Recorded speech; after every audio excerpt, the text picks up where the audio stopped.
Selam dostlar, hoş geldiniz. Geliştirici günlükleri videolarının 8.'si ile karşınızdayım. Düzenli video atmaya çalışıyorum ama bazen yoğunluktan dolayı fazla video atamadığım oluyordu. Oyunun şu anda temel mekaniklerini kodlamaya devam ediyorum. Bayağı bir sistemi oturtmaya başladım. Örnek veriyorum, diyalog sistemini yaptım ama daha tüm karakterlerin tüm diyaloglarını hazırlamadım ve tüm özellikleri de tam hazırlamadım. Yani diyaloğun eksik olan kısımları var. Savaş sisteminde de böyle. Her yeni videoda eklediğim şeylerden bahsediyorum. Onları da izleyerek bilgi alabilirsiniz. Şu an en son eklediğim yeniliklerden size bahsetmek istiyorum. Neler eklediğimi size de göstereyim. Köpeğimiz var. Hala şuna bir animasyon eklemedim. Yani o kaldı öyle. Ona bir animasyon ekleyeyim de kıpırdasın. Öncelikle bir dakika şunu göstermek istiyorum. Artık karakter merkezli görüş alanında uzaklaştıkça ortam kararıyor. Böyle karanlık bir atmosfer oluşturmak istiyorum oyunda. Benim hoşuma gitti. Bakın şöyle.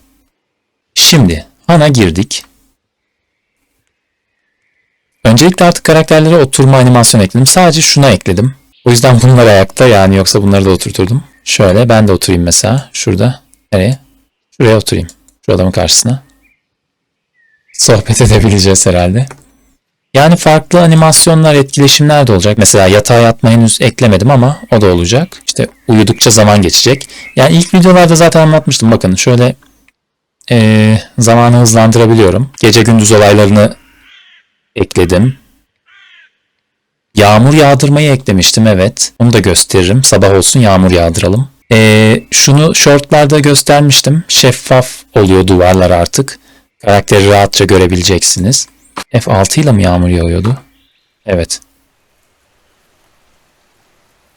Yağmur yağdırdık, bir de şimşek de çakıyor. Bakın birazdan çakar. Şöyle yürüyelim. Yağmurda yürümek de güzelmiş. Ulan şimşek. Var ya, benim söylememi bekliyormuş. Şimdi yağmur yağdı. Gelelim size anlatmak istediğim en önemli kısımlara. Şimdilik hemen şurada göstereyim. Videoyu fazla uzatmak istemiyorum. Etkileşime gireceğimiz çok fazla item ve obje var. İtemler inventory'de bulunan her şey, alabileceğimiz her şey. Objeleri de şöyle düşünün. Mesela şu dar ağacı, tabela, bunlar. Inventory'e katamadığınız şeyleri de obje olarak adlandırdım. Mesela şu çadır. Etkileşimini yaptığında bunda uyuyabileceksiniz. Veya yatak, kararmış. Yatak, işte kapıları kilitleyebileceksiniz gibi. Karakterle etkileşimde şöyle bir şey yaptım. Sağ tuşla seçiyorsunuz. Info dediğinizde o nesnenin bilgisi var. Kitabı hatırlarsınız. Kitabı bayağı yazmıştım. Buna sayfa ekledim. Böyle birkaç sayfalık bir kitaptan bilgi alabileceksiniz. Yani bayağı oyunun içinde bir lore'u olacak. Onun dışında size şunu göstermek istiyorum. İple kullan dediğinizde bakın. Elim sarı oldu, dikkat edin. Karakteri seçersem karakteri bağladı.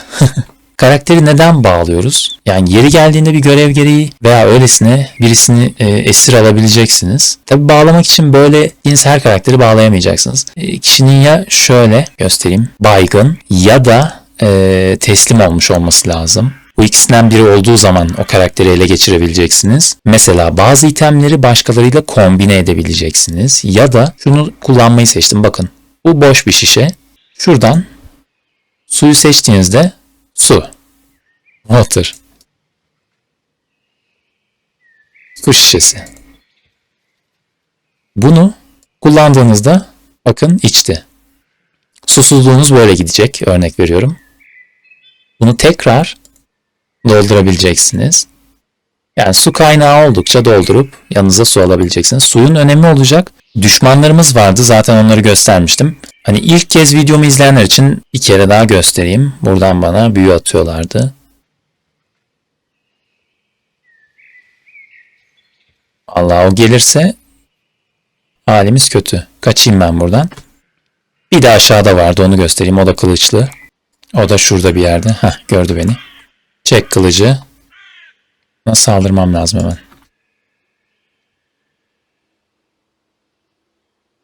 Vur. Güzel, hallettik. Mesela bu yol rastgele bir şekilde gidiyor. Bunu hemen size şöyle göstereceğim. Mesela yolun başlangıcı burası. Buralardan başlıyor. Ve şu anda benim belirttiğim bir koordinata doğru rastgele kıvrımlı olarak gidiyor. Kesin bir yol değil bu yani. Ama bu şöyle de olabilir. Benim belirttiğim koordinat yerine haritada rastgele bir yere de gidebilir. Yani bu doğrultu değil, bu doğrultuda gider. Bakın, geldiğim bir tünel gibi düşünün bunu. Bunu yararak geçiyor böyle. Dar bir tünel. Bu da rastgele oluşuyor. Şuradan geçelim. Yani bunu tabii şuradan da yürüyebilirsiniz de çok uzun olduğunu düşünün. Bunu deneme için yaptım.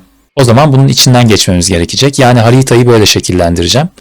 Kasabalar bu yolun herhangi bir yerinde olabilecek. Başlangıç yeriniz farklı olabilecek. Yani siz bir maceraya başladığınızda yolunuza farklı şeyler çıkabilecek. Farklı kişiler, farklı düşmanlar, farklı yan görevler alabileceksiniz. Ana hikaye tabii ki belli bir doğrultuda ilerleyecek ama ana hikayede gitmeniz gereken yerler de farklılaşabilecek. Bakın yol böyle gidiyor, bayağı da uzunmuş.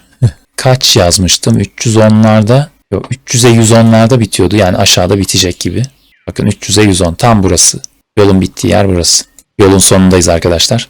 Oyunla ilgili en son eklediğim yenilikler bunlar. Bu objelerle etkileşim ve item kullanma özellikleri gerçekten oyunu çok derinleştirecek. Özellikle crafting, işte ekme dikme, mining veya bir şeyler üretme gibi şeyler de yapacağım. Yani şu ağacı bile kesebileceksiniz. Ondan odun elde edebileceksiniz gibi. Oyunun hikayesini yeterince karanlık bir atmosferde sürükleyici bir hikaye yapmaya çalışıyorum. Yani çok kötücül düşmanlarla ve karanlık olaylarla karşılaşabileceksiniz. Bu tür durumlar oyuna fazla bir derinlik katacak diye düşünüyorum. Eğer kanalı ilk kez gördüyseniz ve projemi beğendiyseniz destek olmak için abone olup yorum yazmayı ve videoyu beğenmeyi unutmayın lütfen. Destek olan herkese çok teşekkürler. Zaten 500 aboneyi geçtik. Destekleriniz benim için gerçekten çok kıymetli ve yorumlarınızı tek tek okuyorum.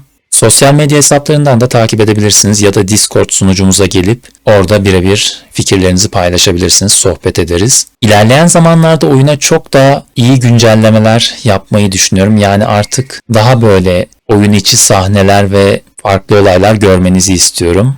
Umarım kısa zamanda oyunu ileri seviyeye getirmeyi başarırım ve eğlenceli bir şeyler ortaya çıkar. İlerleyen videolarda görüşene dek kendinize çok iyi bakın.